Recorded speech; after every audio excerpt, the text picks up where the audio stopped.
Bismillahirrahmanirrahim.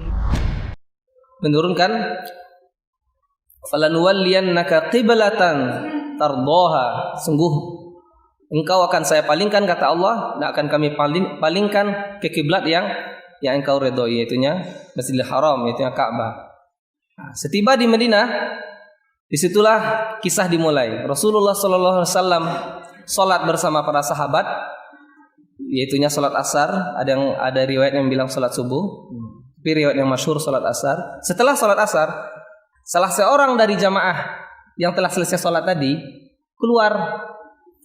keluar dan jalan lagi bertemu di tengah jalan dengan masjid lain.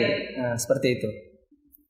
Jadi Rasulullah SAW kemungkinannya salat di Masjidil Haram, kalau enggak di Masjid Quba. Jadi di zaman itu, di tahun 3 Hijriah atau tahun berapa Hijriah seperti itu, di zaman itu kata Syekh Huraifi, tidak ada masjid kecuali beberapa masjid di Madinah. Dan kota Madinah itu kecil, Pak. Dan bahkan di tahun 3 Hijriah, di waktu perang Uhud, waktu Rasulullah SAW mengumpulkan pasukannya dan menghimbau seluruh orang yang sudah balik, seluruh yang balik agar keluar berperang, itu yang terkumpul pada saat itu untuk pergi perang Uhud cuman 950 sekitar itu. Jadi pasukan perang Uhud itu sekitar itu 900-an lebih. Nah, bayangkan Madinah kota kecil, bukan seperti yang kita lihat sekarang kota besar. Jadi Madinah cuma kota kecil. Terus pergi ke Kuba saja, kalau yang pernah umroh ke Kuba, itu sudah di luar batas kota Madinah. Itu istilahnya sudah pergi ke luar kota. Makanya Rasulullah SAW bersengaja setiap hari Sabtu pergi ke Masjid Kuba. Jadi kejadian ini, proses tahwil kiblat yang kita pertanyakan itu bagaimana imamnya nanti. Proses kejadian ini kata para masyayikh terjadi di masjid kecil. Seperti kalau seandainya masjid zaman dahulu cuman anggap masjid soft, terus masjid MRBJ misalnya cuman 2, lalu ada masjid kecil yang jarang dipakai. Rata-rata orang kalau nggak sholat di sini, kalau nggak sholat di MRBJ maksudnya. Ada beberapa jamaah mungkin sakit atau apa, sholat di masjid kecil, itu yang masjid kiblatan gitu kan. Masjid ini itu jamaahnya berkisar ya paling banyak mungkin 1 shaf 2 shaf lah. Makanya masuk akal waktu sholat asar, waktu ada pengumuman dari sahabat yang lewat, ini usyhidullah fa ini sholaitu ma Rasulullah SAW nahwa Baitul Haram. Makanya mereka langsung berputar, dan kalau seandainya cuma 2 shaf kan gampang. Yang shaf pertama langsung ngasih jalan untuk imam. Bisa. Jadi seperti itu prosesnya. Kalau Bapak tadi yang bertanya, tapi beliau tidak hadir kayaknya. Seperti itu. Jadi yang masuk akalnya seperti itu. Waktu proses tahwil itu jamaah sedikit, atau paling cuma 1 shaf. Kalau 1 shaf lebih gampang lagi. Yang di belakang imam langsung kasih jalan, mereka berbalik, imam langsung dapat jalan, langsung mulai lagi kan sholat. Seperti itu. Kita lanjutkan. Itu menjawab pertanyaan. Kita lanjutkan ke amalan kita. Amalan yang harus kita amalkan, amalan nomor 14. Subhanallah. Amalan ke-14 ini tentang zikir. Dan kita menutup, ya besok nggak ada lagi ya. Kita menutup kajian kita itu dengan zikir. Dimulai dengan niat. Ini tak kalah ubahnya ini hampir mirip dengan apa yang dilakukan oleh Imam Bukhari. Imam Bukhari memulai kitabnya, kitab Sahih Bukhari yang penuh berkah. Jadi saking berkahnya kitab Imam Bukhari itu, Sahih Bukhari di zaman dahulu. Saking kitab ini memang penuh berkah ya, karena kandungannya adalah sunnah, karena kandungannya adalah ahadits Rasulullah SAW. Jadi karena saking berkahnya buku ini, itu di zaman dahulu tak kalah sebagian orang berpergian menggunakan kapal, mereka menaruh Sahih Bukhari itu di kapal mereka. Mereka berkeyakinan Berkeyakinan biasanya kapal-kapal yang ada Sahih Bukhari di dalamnya tidak tenggelam. Jadi saking berkahnya mereka seperti itu, menganggap ini kalau ada Sahih Bukhari di dalam kapal ini, kapal tidak tenggelam. Ya maksudnya sebenarnya kan berkahnya bukan di situ. Berkahnya kalau Sahih Bukhari itu diamalkan. Kita kembali di dalam Sahih Bukhari itu hadis pertama bercerita tentang niat. Lalu kata ulama ini menyatakan bahwasanya segala sesuatu itu dimulai dengan niat. Dan hadis terakhir bercerita tentang apa? Tentang zikir. Karena kita terakhir waktu kita meninggalkan dunia apa yang kita lakukan? Bapak kalau mau meninggal kira-kira apa yang Bapak lakukan? Berzikir kan? Ya kan? Tidak mungkin kita waktu lahzah akhirah lil insan fi hadhihi dunya madza qala. Apa detik-detik terakhir kita meninggalkan dunia? Nas'alullaha husnal khitam. Kita memohon kepada Allah semoga kita diberikan husnul khotimah. Itu detik terakhir kita meninggalkan dunia itu kita harus berzikir.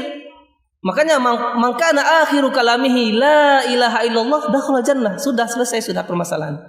Kalau kalimat terakhir yang keluar dari mulutnya adalah la ilaha illallah, selesai sudah. Apa usaha dia selama ini sudah terbayar, sudah penuh, lunas sudah, alhamdulillah. Tapi kalau mangkana akhiru kalamihi bukan la ilaha illallah, sudah kita tidak bisa menjamin. Makanya apa yang kita lakukan saat ini tujuannya untuk apa? Tujuannya untuk terakhir kan? Percuma kan kita capek-capek beribadah kalau akhir-akhirnya celaka, nauzubillah kan? Makanya sisipkan doa itu. Kita sisipkan doa itu, ya Allah, Allahumma ini as'aluka husnul khitam, atau la tahrimna min husnul khotimah. Ya Allah, jangan engkau halangi kami dari husnul khotimah. Karena hal terakhir penentuan kita surga atau nerakanya itu terakhir. Makanya di hadis lain Rasulullah SAW mengatakan innamal a'malu bil khawatim. Apa kunci utama amal itu terakhir waktu khitamnya kita gimana? Mulai jadi kita hidup di atas sunnah tapi khitamnya nauzubillah Allah palingkan kita. Makanya kita berdoa selalu agar sabit, ya Allah, ya muqallibal qulub, sabit qulubana ala ta'atik, ya musarrifal qulub, sarrif qulubana ala ta'atik. Jadi seperti itu kita bermohon kepada Allah, ya Allah yang membolak-balikkan hati, kuatkan hati kami atas agamamu. Nah, makanya ini kita mengakhiri kajian kita dengan zikir. Ini zikir ini. Menjaga salat sunat rawatib dan nanti ada berzikir. Nih, kita mengakhirinya dengan zikir. Mudah-mudahan kita memulai amalan kita dengan niat yang baik dan mengakhiri nanti hidup kita dengan zikir yang meridai Allah. La ilaha illallah. Afdalu dzikri apa? Anahu la ilaha illallah. Afdalu doa apa? Afdalu dzikri la ilaha illallah. Zikir yang paling utama la ilaha illallah. Afdalu doa alhamdulillah. Alhamdulillah Pak ya. Oke. Sekarang kita sebelum zikir di akhirnya nanti kita akan saya akan berhenti di amalan berzikir biar husnul khitam ya. Khitamuhu misk. Agar khitam kita itu bagus misk. Kita mulai dulu dengan salat sunat rawatib. Di sini Rasulullah SAW bersabda, ini riwayat lain ya, bukan riwayat Muslim. Kalau Muslim man shalla ithnati asyara. Sekarang man sabara, siapa yang senantiasa menjaga ala ithnati asyarata rakaat, barang siapa yang selalu menjaga 12 rakaat minas sunnah, salat sunnah rawatib yang 12 rakaat. Apa itu? Kita mulai dari subuh. Subuh sebelum atau sesudah? Sebelum. Nah, kalau kelewat sebelum boleh dilakukan setelah salat subuh, boleh ditunggu dulu syuruk baru salat. Tapi biasanya kalau kita nunggu syuruk lupa, atau mungkin kita nunggu syuruk ya makanya enggak apa, habis salat subuh, kalau enggak sempat salat sunat sebelum subuh, salat subuh dulu, duduk dulu sebentar zikir, salat sebagai qadha, boleh seperti itu. Tapi sebenarnya yang afdal memang nunggu syuruk dulu. Duduk dulu sampai syuruk, kita salat sunnah dulu, salat sunnah syuruk baru, atau kita dahulukan dulu qadha yang 2 rakaat baru salat syuruk, bisa seperti itu kan. Oke, sebelum kita hitung ya 12 ya. 12 sunat 12 rakaat sunnah rawatib, ganjarannya apa? Rumah di surga. Jadi man shalla hadhihi ithnai asyarata rakaat, 12 rakaat ini ganjarannya rumah di surga. Kita hitung. 2 sebelum subuh, 4 sebelum zuhur. Jadi yang 4 cuma sebelum zuhur. 2 setelah zuhur. Jadi zuhur ini ganda. 4 sebelum, 2 sesudah. Habis itu 2 setelah maghrib. Jadi 2 tambah 4 tambah 2 berapa? 8. Sisa 4. 4-nya itu 2 setelah maghrib, 2 setelah isya. Jadi kalaupun kita tidak sholat sebelum maghrib, nggak apa-apa. Kalaupun kita tidak sholat, maksudnya tidak apa-apa itu maksudnya ya bukan rawatib yang pahalanya ini mendapatkan rumah di surga. Bapak ingin punya rumah di surga? Ada yang tidak ingin punya rumah di surga? Sedangkan rumah di sini aja mungkin kita memiliki impian punya rumah di daerah sini, apalagi di surga. Dan kebayang nggak orang yang punya rumah di surga kira-kira dia dihalang nggak sama malaikat masuk? Contoh nih, saya tidak punya rumah di sini. Boleh jadi sulit kan masuknya. Tapi kalau saya punya rumah di daerah sini, di pintu masuk disapa, "Assalamualaikum Pak." Oh Bapak, silahkan lewat gitu kan. Nah, kalau kita sudah punya rumah, penjaga klasternya tahu kan, penjaga daerahnya, penjaga residen atau penjaga itunya pasti tahu. Kan malaikat tentunya punya daftar orang-orang yang punya rumah ini orang punya rumah punya kebun di surga pun tahu. Kalau kita mau masuk, "Assalamualaikum." Oh Bapak ini silakan Pak. Jadi akan lebih mudah masuk. Tapi kalau tidak punya apa-apa di surga, tidak punya rumah, tidak punya kebun, kan nanti ada yang punya kebun korma, punya pohon korma. Kalau mengucapkan subhanallah bihamdihi, ghurisat lahu nakhlatun fil jannah. Kita ucapkan subhanallah bihamdihi, udah punya kebun korma udah punya bahan bukan kebun ya, pohon korma di surga. Nah, seperti itu ya. Jadi orang yang melakukan ini, akan tapi para ulama menafsirkan, mencoba memahami apakah ini dilakukan tak kala orang selalu melakukannya, atau kalau satu hari dia dapat 12 dia langsung dapat. Kata Syekh Utsaimin, iya. Kalau 12 dalam sehari, contohnya hari ini Bapak sudah lengkap, subuh 2 rakaat sebelum subuh dapat, 4 rakaat sebelum asar dapat, 4 rakaat sebelum zuhur dapat. Ya punya sudah dapat 12, hari ini sempurna, berarti Bapak sudah punya rumah satu di surga. Kalau sejak Bapak balik, kalau sejak berapa tahun yang lewat atau sejak balik sampai sekarang tidak pernah meninggalkan ini, hitung saja sudah berapa rumah di surga. Subhanallah. Makanya kita beruntung punya Tuhan, punya Allah, yang punya Rabb yang Maha Dermawan, Maha mengampuni dosa, Maha menerima tobat. Sudah tidak ada lagi alasan bagi manusia yang tidak Ya kenapa? Makanya illa man aba. Makanya orang yang tidak masuk surga itu orang yang tidak mau. Orang yang tidak mau, Pak, ya, orang yang tidak masuk surga itu. Kalau dia mau, kalau dia pasti mau dapat. Abu Lahab dan orang-orang yang kafir Quraisy zaman dahulu itu karena mereka enggan. Enggan itu yang menghalangi mereka masuk neraka. Enggan aja. Karena orang zaman dahulu di kafir Quraisy itu mereka merasa harta dan kekuasaan yang mereka dapatkan itu tidak. Untuk apa saya ngikut Muhammad? Siapa Muhammad? Terus pengikutnya cuma Bilal. La tabi'u illa aradhiluna. Yang ikut Muhammad itu zaman dahulu kan Bilal, Abu Hurairah, ya orang pengikut orang-orang miskin rata-rata kan. Makanya itu dihinakan kelompok Nabi Muhammad, kecuali setelah masuk Islamnya Umar, Abu Bakar. Setelah masuknya Abu Bakar dan Umar dalam Islam, baru Islam itu sudah memiliki gaung. Seakan-akan gubernur masuk Islam gitu. Jadi sebelum itu yang masuk Bilal tuh Zubair, Bilal, yang masuk Islam tuh cuma orang-orang yang tidak terpandang, bukan kaum-kaum yang berinilah, bukan asyraf. Makanya yang menghalangi seseorang masuk surga apa, Bapak? Ini ego. Ini yang kita hancurkan. Bulan puasa itu yang kita hancurkan. Makanya, saya belum sempat menerangkan. Makanya kenapa puasa ini balasannya Balasannya langsung dari Allah, kan Allah bilang, "Kullu amali ibni Adam lahu illa shaum." Setiap amalan ibnu Adam itu baginya, tapi kecuali puasa. Illa shaum fa innahu li. Puasa itu saya nanti yang ngaturnya. Wa ana ajzi bih. Saya akan membalasnya. Maksudnya apa? Amalan puasa ini beda dengan amalan lain. Puasa ini beda, Pak. Puasa ini beda di mana? Puasa ini kita tidak beramal apa-apa. Ya, maksudnya kalau kita mulai dari mengucapkan syahadat. Mengucapkan syahadat masih ada ucapan. Salat masih rukuk, berdiri, sujud, masih ada perbuatan, masih ada masih ada usaha gitu. Haji apalagi, zakat, mengeluarkan infak. Puasa apa? Puasa kita cuman makan sahur kan bukan bagian dari puasa. Puasa itu kan cuman menahan al-imsak, menahan dari terbit fajar, sebelum terbit fajar sampai terbenam matahari, kan itu cuman puasa. Puasa itu cuman menahan. Menahan inilah yang diganjar oleh Allah.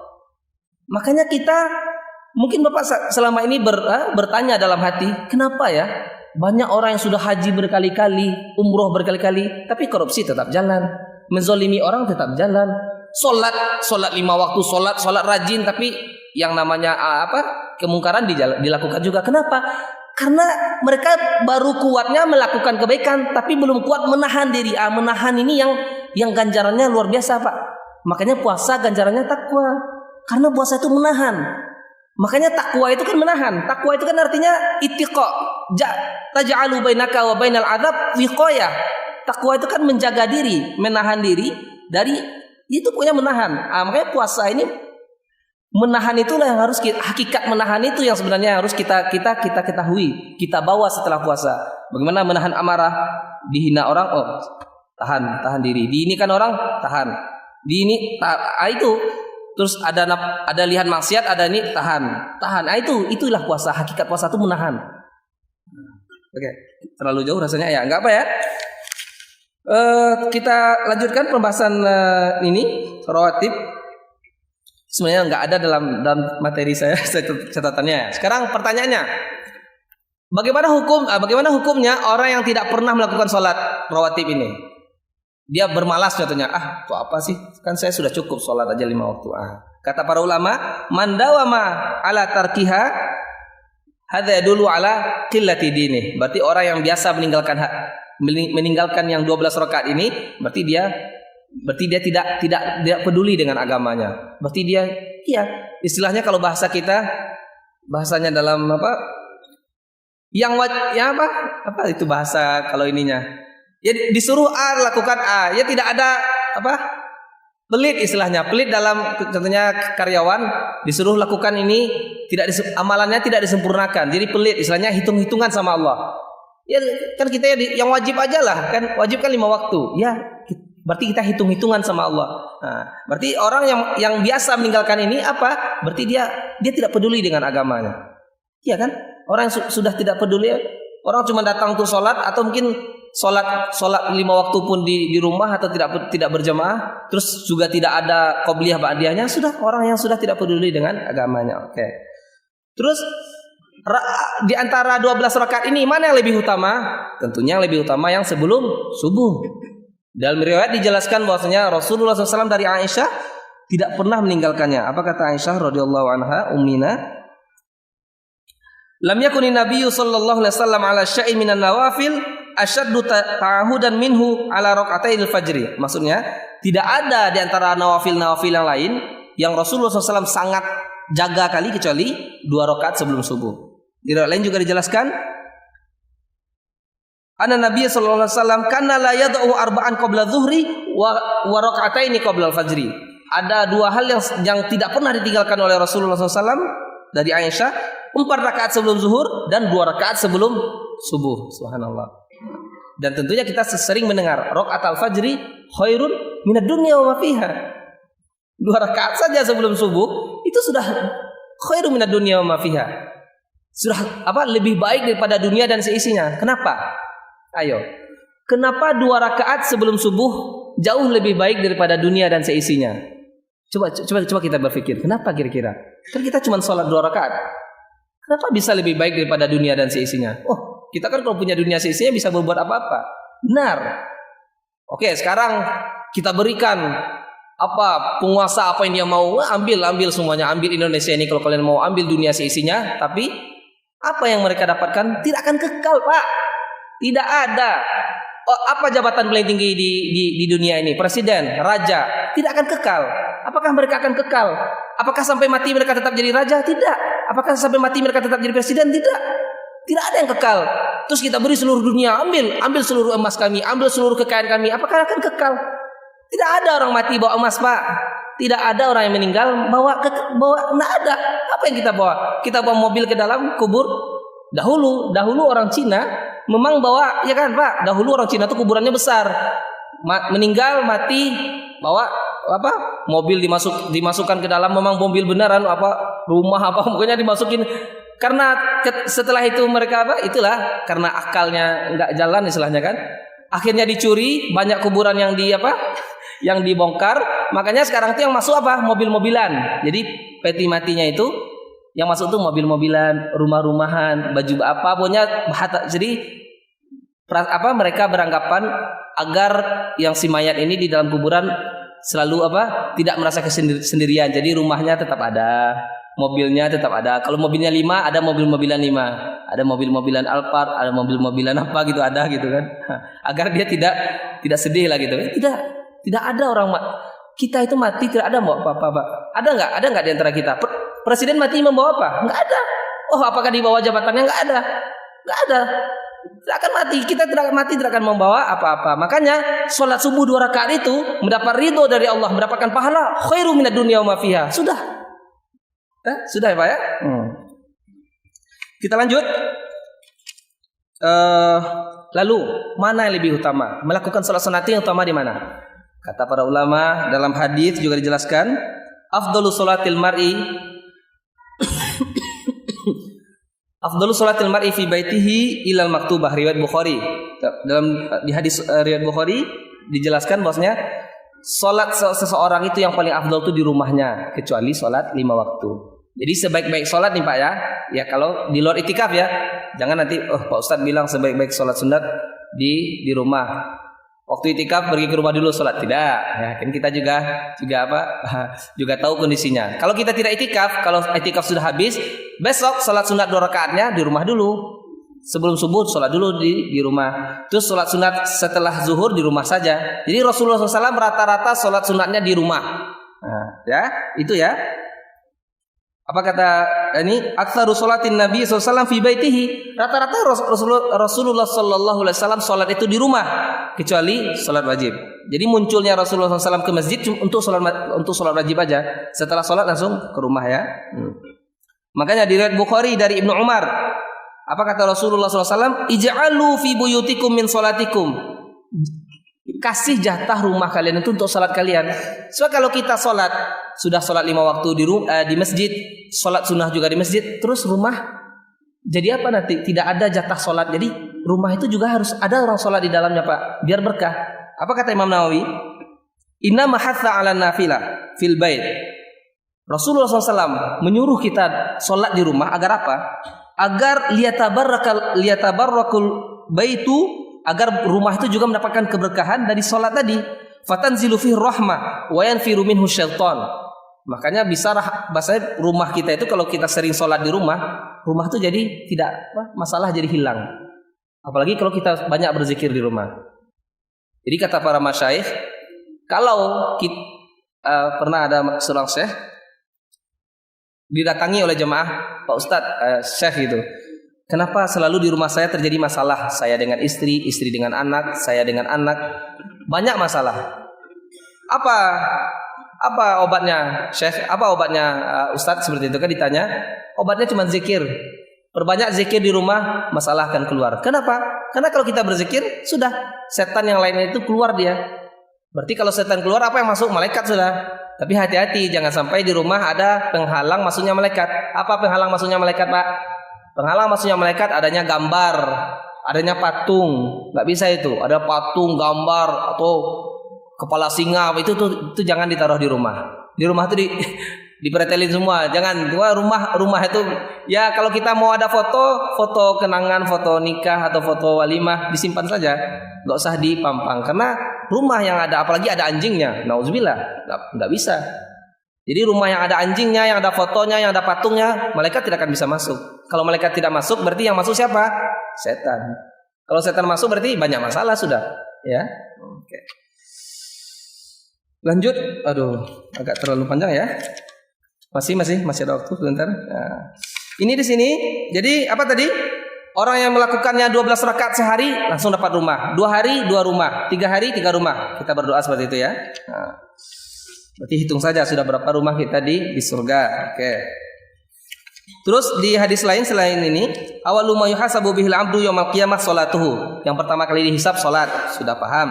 Fa in kana atammaha kutibat lahu tamma. Kalau salat kita sempurna sudah catatannya. Wa illam yakun atammaha qala Allah azza jalla lil malaikati. Kalau salat kita tidak sempurna, mungkin kurang, mungkin kita agak tertidur atau apa? Apa yang menyempurnakannya? Kata Allah, wahai malaikat, unzuru hal tajidu li 'abdi min tatawu. Coba lihat, dia punya tatawu enggak? Dia punya salat sunat enggak? Nah, waktu dilihat baru salat sunat itu pelengkap. Kan banyak lagi utamanya kan. Selain kita dapat rumah di surga, salat sunat ini melengkapi apa yang kurang di salat wajib kita. Di antara kita ada yang yakin enggak salat wajibnya sempurna? Tidak. Belum tentu kita khusyuk. Belum tentu apa yang kita baca benar juga. Kadang orang salah-salah kadang kan. Allahu Akbar kalau panjang barnya enggak Allah Maha besar jadinya Pak. Allahu Akbar sudah maknanya sudah beda sudah. bukan Allah Maha Besar, nggak ada maknanya Allahu Akbar, nggak ada maknanya. Nah, jadi sensitif ya, seperti itu ya. Oke. Langsung, nah, salat sudah. Ya, berarti kita ulang ya, kita ulang poinnya dulu, biar apa? Pertama, salat ini salat yang 12 rakaat ini harus kita jaga. Dan orang yang tidak mau melakukannya berarti dia tidak peduli dengan agamanya. Terus, yang paling utama adalah salat subuh. Ya, di antara yang 12 ini yang paling utama adalah salat sunat subuh. Nah, seperti itu. Terus, yang paling afdol melakukannya di rumah. Oke, sudah ya. Selesai ya salat. Masalah salat tahu selesai. Kita tutup dengan zikir. Afdal. Ini zikir di sini. Disebutkan dalam hadis di sini. Ala unabiyukum bi khairi a'malikum wa azka inda malikikum wa arfa'iha fi darajatikum wa khairul lakum min infaqidh dhahab wal warid wa khairul lakum min an talqaw aduwakum fatadribu a'naqahum wa yadribu a'naqakum wa ma huwa zikrullah. Artinya, maukah aku beritahu kepada kalian amal yang paling baik dan paling suci serta paling meningkatkan derajat kalian di sisi Allah? Apa itu? Amal tersebut adalah zikir. Jadi amal tersebut lebih baik bagi kalian daripada menginfakkan emas dan perak. Lebih baik juga daripada kalian berjumpa musuh, maksudnya berperang, lalu kalian dibunuh atau dia dibunuh. Itu zikir lebih baik ya. Makanya sekarang kita lihat perkataan para salaf. Hasan al-Basri. Hasan al-Basri pernah menuturkan masalah zikir ini, katanya, ama yastahi ahadukum, tidak malukah kalian indama uridallahu sahifatuhu, inama uridallahu sahifatuhu, tak kala nanti, yakin Pak ya, di hari kiamat catatan amal kita itu akan diserahkan ke kita. Nah, ama yastahi, tidakkah kita malu tak kala catatan amal kita, kata Imam Al-Basri, kata Imam Hasan Al-Basri, tidakkah malu kalian tak kala catatan amalan kalian diserahkan ke kalian, fala tajidu fiha dzikrullah, dan kalian tidak mendapatkan kalian tidak mendapatkan zikrullah di dalamnya. Jadi orang yang tidak pernah berzikir, apa yang dia dapatkan dalam amalan buku catatan dia? Ya cuman perkataan ini aja, kata-kata hampa, cuman ngomong nggak jelas, ngomong ini itu, ngomong politik, ngomongin apa aja, itu akan dicatat. Kan malaikat kan nyatat semuanya, baik buruk dicatat sama malaikat. Nah, makanya Hasan Al-Basri juga menyebutkan perkataan lain. Kata beliau apa?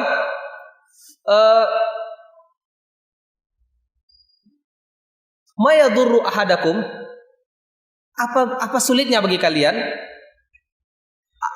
ayaqula lil malak inda faraghi. Jadi Hasan Al-Basri mengungkapkan seperti itu. Jadi, sulitkah bagi kalian tak kala kalian kosong, tak kala kalian waktu senggang, kalian bilang sama malaikat, wahai malaikat, catatlah kebaikan, saya mau mendiktekan kebaikan bagimu. Jadi kata Imam Al-Basri, qulil malaika ana saumli laka khairan. Jadi artinya apa?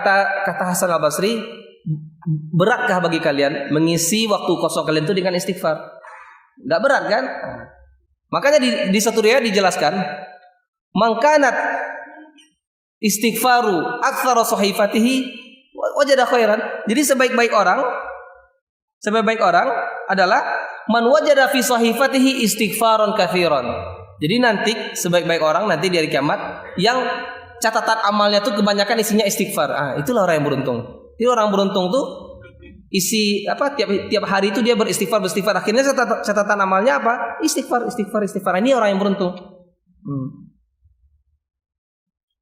Makanya kata Al-Barra bin Azib, kata Barra bin Azib, seorang sahabat, man ahabba an tasurrahu sahifatuhu, siapa yang ingin catatan amalnya nanti membuat dia bahagia, apa caranya? Falyuktsir fiha minal istighfar, perbanyak istighfar. Pak, makanya kan istighfar perbanyak. Gunanya apa? Agar kita nanti waktu catatan amal kita diserahkan kita senang. Nah, istighfar perbanyak. Apalagi ya? Itu istighfar. Lalu ada zikir-zikir. Jadi zikir itu ada zikir mutlak, maksudnya kita mengucapkan apa aja, istighfar, astagfirullah, subhanallah, alhamdulillah, itu namanya zikir mutlak. Ada zikir-zikir yang sudah ditentukan, seperti zikir setelah sholat. Nah, itu kan sudah kita pelajari. Sekarang ada beberapa zikir. Contohnya yang mengucapkan la ilaha illallah wahdahu la syarikalah. Nah, ini penting Pak ya. Yang mengucapkan la ilaha illallah La ilaha illallah wahdahu la syarikalah. Ya sebenarnya la ilaha illallah wahdahu la syarikalah itu satu. Ya kita bagi dua aja. La ilaha illallah wahdahu la syarikalah, lahul mulku wa lahul hamdu wa huwa ala kulli syai'in qadir. Siapa yang mengucapkan ini? Nah, satu kali saja. Kalau dia mengucapkan ini satu kali, apa yang dia dapat? Pertama, dia dapat pahala memerdekakan budak. Memerdekakan budak amalun azim, amal yang sangat luar biasa. Pertama, terus dihapus diangkat derajatnya 10 derajat. Nah, lalu dihapus kesalahannya 10 kesalahan. Nah, lalu dia dijaga oleh setan, dijaga tidak didekati oleh setan. Itu kalau ngucapinnya sekali. Kalau ngucapinnya 100 kali di waktu pagi hari, 100 Pak ya. Kalau kita mengucapkan la ilaha illallah wahdahu la syarikalah, lahul mulku wa lahul hamdu wa huwa ala kulli syai'in qadir, mi'ata marrah, 100 kali di waktu pagi, apa yang terjadi? Kita mendapatkan pahala memerdekakan 10 budak. Tadi kan satu budak tadi kan, kalau 100 10 budaknya. Lalu kita mendapatkan 10 hasanah, 10 kebaikan. Ya, dicatat 10 kebaikan. Terus dihapuskan seluruh sayi'ah, dihapuskan 100 dosa.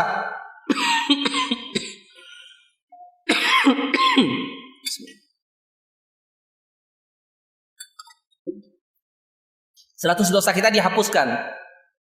Jadi bedanya ampunan dengan hapusan beda Pak. Jadi kalau ghafara, Allahumma ighfir lana dzunubana, itu ghafara itu artinya tutup. Jadi ghafara itu tutup artinya sebenarnya.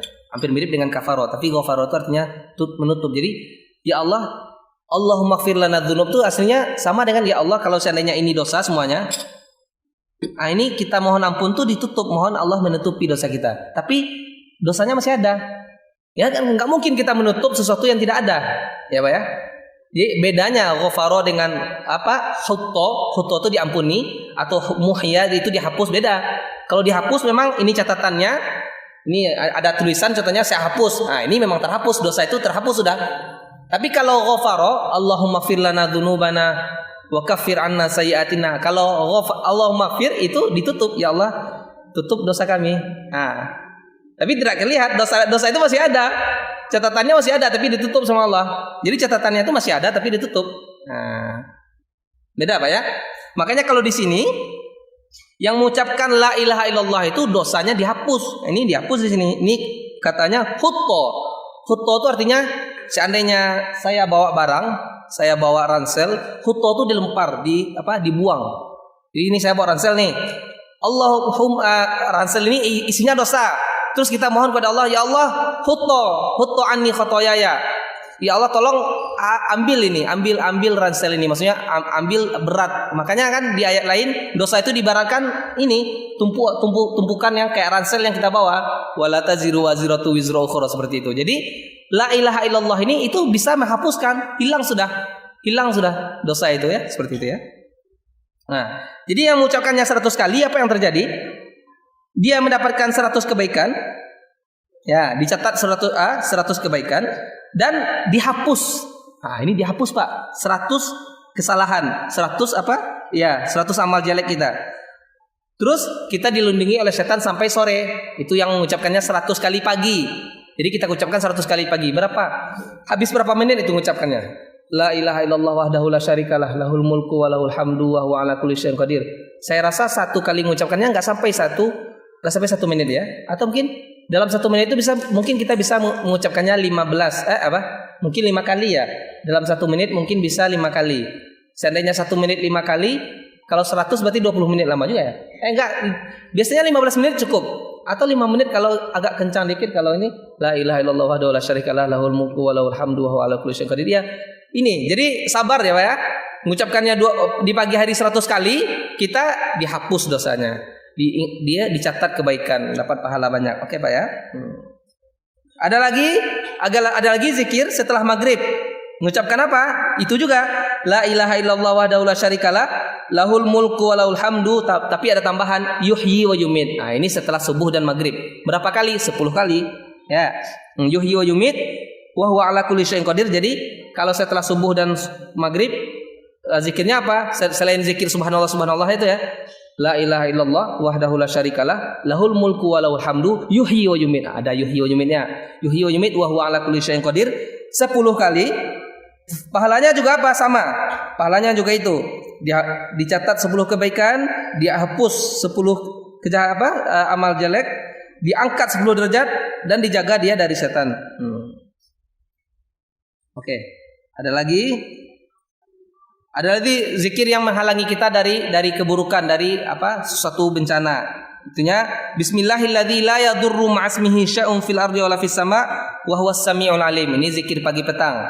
Bismillahilladzi dengan nama Allah, alladzi yang la yadurru ma'asmihi yang tidak akan bermudarat dengan menyebutkan nama Allah, syai'un fil ardi wala fis sama', sesuatu apapun di bumi dan di langit.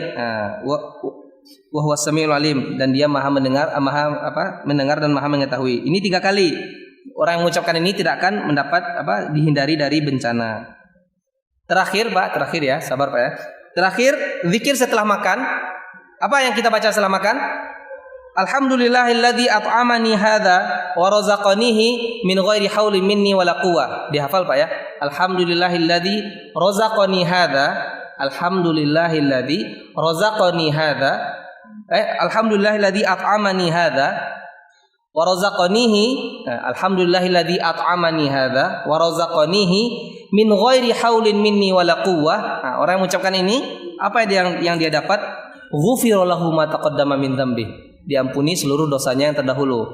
Kemarin saya sempat menyebutkan diampuni seluruh dosa, berarti seluruh dosa besar dan kecil ya. Memang seharusnya seperti itu, seharusnya dosa besar dan kecil diampuni. Tapi ada riwayat lain yang menjelaskan riwayat lain menjelaskan bahwasanya dosa yang diampuni itu sepertinya dosa kecil aja. Jadi ada riwayat lain, as-shalawatul khams wal jum'ah ilal jum'ah wa ramadan ila ramadan mukaffiratun lima bainahunna idza jutnibatil kabair. Jadi dosa itu akan diampuni kalau dia menjauhi dosa-dosa besar. Jadi dosa besar butuh taubat ya kan? Dosa besar itu butuh taubat sendiri. Tetapi memang ada lagi riwayat. Jadi Imam Nawawi sempat menyebutkan orang yang sudah terhapus dosa kecilnya, bisa saja dosa besarnya itu dikikis sedikit demi sedikit. Dengan syarat dosa kecilnya sudah terhapus dengan amalan ini. Atau kita mungkin berdalil dengan kejadian orang yang membunuh 100 orang itu, tapi dia sudah bertobat. Atau wanita Bani Israel pezina yang diampuni dosanya karena dia memberi minum kepada anjing, itu juga mengampuni dosa seperti itu. Jadi ampunan dosa ini ya kita berharap semua dosa kita diampuni Allah. Tapi yang kata para ulama, dosa yang diampuni itu biasanya dosa kecil. Tapi kita tetap berharap semoga dosa besar kita juga diampuni, kita berbanyak tobat ya.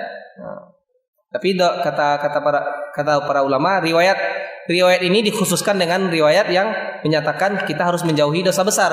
Makanya dosa besar butuh taubat ya Pak ya. Ya, berarti apa yang kita ucapkan setelah makan? Alhamdulillah. Ya, setelah makan kita ucapkan alhamdulillah. Pahalanya apa? Diampuni dosa. Makanya dari awal saya bilang alhamdulillah adalah afdhalud doa. Jadi doa yang paling afdal itu alhamdulillah Pak.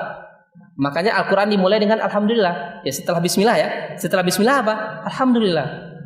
Dan juga banyak kan alhamdulillahilladzi anzala ala abdihil kitab, banyak alhamdulillah. Dan Allah pun menyuruh kita mengucapkan alhamdulillah, wa qulil hamdulillahilladzi wa qulil hamdulillah, banyak di dalam Al-Quran.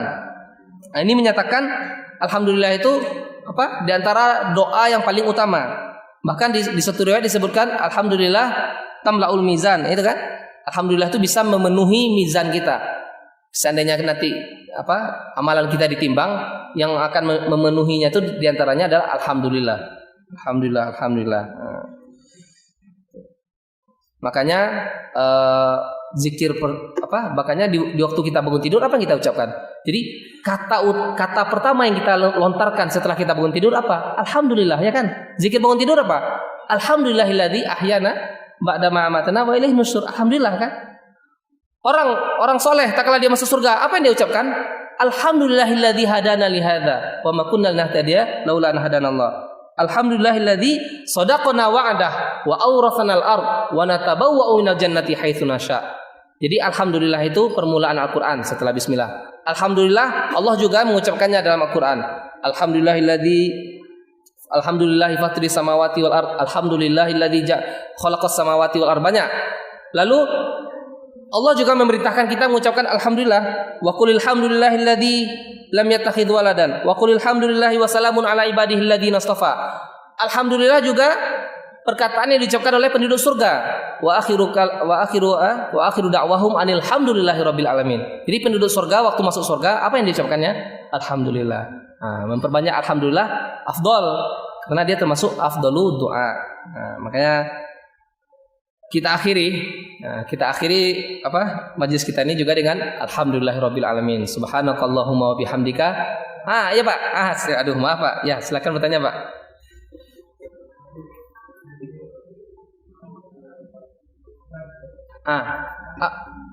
Atau Bapak duduk di sini biar terdengar.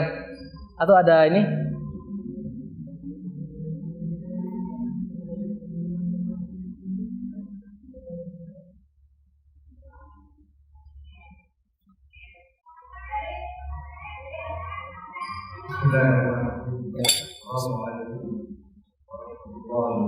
Waalaikumsalam warahmatullahi wabarakatuh. Ya Pak, silakan Pak.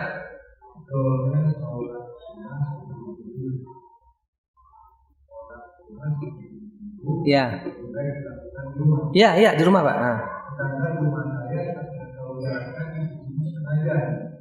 Oh, gitu ya. Ya, terus. Batasnya. Pemahaman batasnya. Selama ini insyaallah kawan Tuhan ini kawan Tuhan itu pada dan Ya, betul. Iya. Ya, Pak. Iya.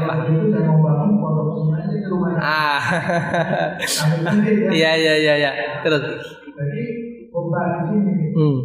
Abdolnya ini. Abdolnya kita ini batasan. Nanti kelas 2 atau pembahasan. Ya, terus. Kalau memang kita kan mengejar kegaduhan ini. Orang yang dekat.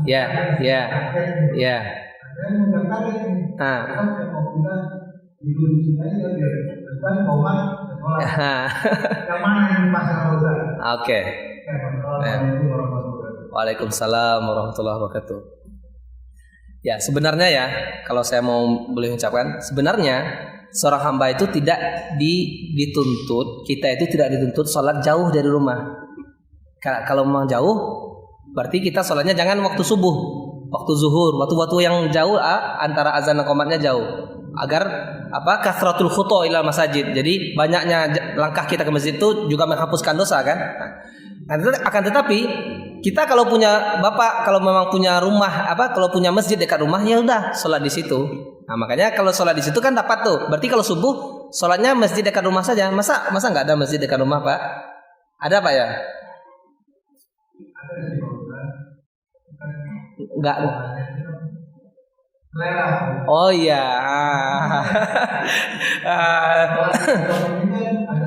Iya, alhamdulillah. Iya. Betul.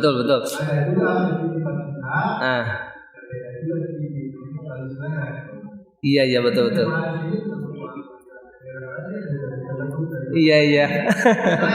Iya, betul. Tapi makanya ya betul. Makanya dari riwayat Aisyah dijelaskan, bahkan Aisyah waktu melihat Rasulullah SAW sholat di rumah itu seakan Aisyah bunda kita, Umina Aisyah itu bertanya dalam hati, wahal yaqra Fatihatul Kitab. Jadi saking cepatnya Rasulullah SAW salat. Biasanya kan Rasul Sallallahu Alaihi Wasallam salat itu kan lama, hitungannya jam. Berdirinya 2 jam karena baca Al-Fatihah, Al-Baqarah, Ali Imran semuanya dibaca kan. Karena banyak riwayatnya seperti itu. Jadi yang salat sebelum subuh ini agak aneh. Bahkan Bunda Aisyah pun Umina Aisyah, ibunda kita Aisyah radhiyallahu anha itu bertanya dalam dirinya, ini Rasul baca Al-Fatihah enggak ya? Saking cepatnya. Jadi makanya di antara yang disunahkan membacanya apa? Qul ya ayyuhal kafirun dan qul huwallahu ahad. Dan itu bisa saja kita tidak membaca doa iftitah di situ. Nah, jadi Pak, coba tidak baca, coba dulu besok tidak baca doa iftitah. Jadi Allahu Akbar langsung Bismillahirrahmanirrahim, Al-Fatihah, Qul ya ayyuhal kafirun, ruku, sujud. Coba itu dulu. Coba itu habis itu hidupin motor, pergi ke masjid. Keburu enggak? Kalau enggak keburu berarti ya daripada kelewat, berarti kan kita dihadapi dengan dua afdol lagi dah. Berarti kita memilih, apakah kita memilih afdol salat di rumah atau kelewat takbiratul ihram. Udah. Kalau memang seperti itu berarti jauh-jauh sebelum subuh sudah berangkat. Tapi dicoba dulu, Pak. Coba tidak baca iftitah. Jadi solusinya coba tidak baca iftitah. Langsung Al-Fatihah, Al-Kafirun, langsung ruku, sujud, terus berdiri lagi, Al-Fatihah, Qul huwallahu ahad, habis itu coba berangkat. Keburu enggak? Kalau enggak keburu ya berarti sudah sebelum subuh harus di sini berarti. Enggak apa-apa. Itulah solusinya kan? Seperti itu ya. Jadi fattaqullah mastata'tum. Memang kita disuruh apa? Semampunya. Tapi kalau masjid di dekat rumah, ya makanya kalau Bapak besok bisa buat rumah di sini atau bisa dapat ini yang kosong, alhamdulillah kan? Seperti itu. Ya, kita cukupkan. Ada lagi yang mau bertanya, Bapak?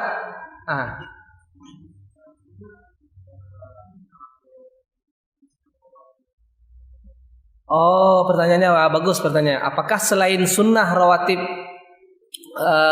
selain subuh bisa diqadha? Saya belum pernah baca. Tapi insya Allah saya cari tahu nanti. Ya, yang saya ketahui yang saya baca itu sebelum subuh saja yang ada qadhanya. Kalau sebelum zuhur tuh belum pernah lewat, nggak tahu apakah ada. Tapi saya nggak berani bilang tidak ada atau ini. Tapi boleh jadi ada, tapi saya belum pernah lewat itu, Pak. Iya itu. Jadi itu juga betul. Makanya kenapa Rasulullah SAW waktu pertama datang ke Madinah bangun Masjid Quba, memang keberadaan masjid itu apa? Jadi suasana masjid itu memang berpengaruh kepada ibadah kita, Pak. Makanya apa-apa tuh dimulai dari masjid. Dakwah kan dimulai dari masjid. Karena kalau sudah masjid tidak sesuai dengan ya kalau sudah imamnya sudah bermasalah, terus ininya safnya juga sudah, terus orang jamaahnya sudah kacau balau, sudah suasana hati sudah ini, betul apa yang Bapak bilang kan, yang di Bapak tadi, Bapak Haji bilang, saya memang di saf ini lebih tenang. Memang benar, Pak. Masjid itu mempengaruhi kualitas ibadah kita. Kalau sudah masjid sudah tidak ya makanya Rasulullah SAW apa yang dilakukan? Bangun masjid kan? Masjid Quba. Baru setelah itu bangun Masjid Nabawi. Jadi memang keberadaan masjid yang cocok dengan ya maksudnya yang menjaga, memberi waktu dari zuhur dikasih waktu dulu, terus setelah azan ke qomat dikasih waktu dulu orang. Bahkan kalau di Mesir itu dari azan Bapak, kalau di Mesir dari azan ke qomat itu setengah jam. Jadi saya kalau bangunin anak-anak baru saya terakhir serumah dengan anak-anak baru, bangun. Pak Ustadz masih azan, saya tidur lagi lah satu ini masih azan gitu ya. Ya maksudnya masih lama, azan ke qomat itu masih 1,5 jam, 30 menit. Bisa mandi, bisa makan, bisa semuanya udah itu 30 menit. Kalau di sini berapa? 15 ya? Nah 15 standar lah ya. Nah, ada lagi masjid.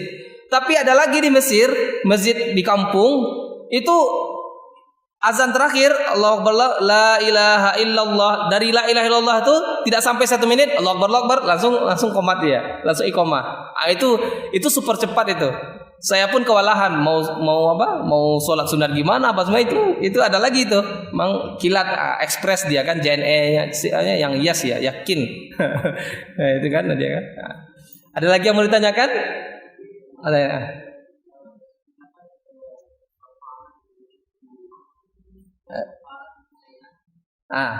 Gimana? Ya. Ya. Saya apa bedanya? Sepertinya yukafir dzunub, yukafir sayiat sama sepertinya. Jadi sayyi'ah itu kan dari sa'a, perbuatan buruk. Sayyi'ah. Kalau dzunub kan hasil dari maksiat, sama saja kan? Kalau maksiat kan terhitung sayyi'ah dia.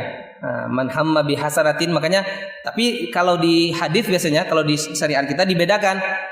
Kalau hasanah baru lawannya sayyi'ah. Tapi kalau ta'ah lawannya maksiat. Nah, tapi hasil ketaatan jadi gini. Kalau ketaatan hasilnya apa? Hasanah. Kita beramal baik dapat hasanah. Kalau kita beramal jelek, kalau kita berbuat maksiat dapatnya apa? Dzunub. Nah, kalau kita berbuat sayyi'ah dapatnya dzunub. Tapi sama, kedudukannya sama. Kalau ta'ah kita berbuat ketaatan dapat hasanah. Wal hasanatu bi asyri amsalihha, berzikir dapat hasanah. Membaca Al-Qur'an dapat hasanah, ya kan? Tapi kalau kita berbuat sayyi'ah, perbuatannya yang sayyi'ah atau berbuat maksiat, dapatnya zunub. Jadi kalau kafir anna sayyi'atina sama saja ya, kafir ya perbuatannya yang dihapus, zunub itu mungkin hasilnya seperti itu ya. Ada lagi yang mau ditanyakan, Bapak? Nah, kita tutup ya. Nah, ya, subhanakallahumma wa bihamdika asyhadu an la ilaha illa anta astaghfiruka wa atubu ilaik. Assalamualaikum warahmatullahi wabarakatuh. Alhamdulillahi rabbil alamin.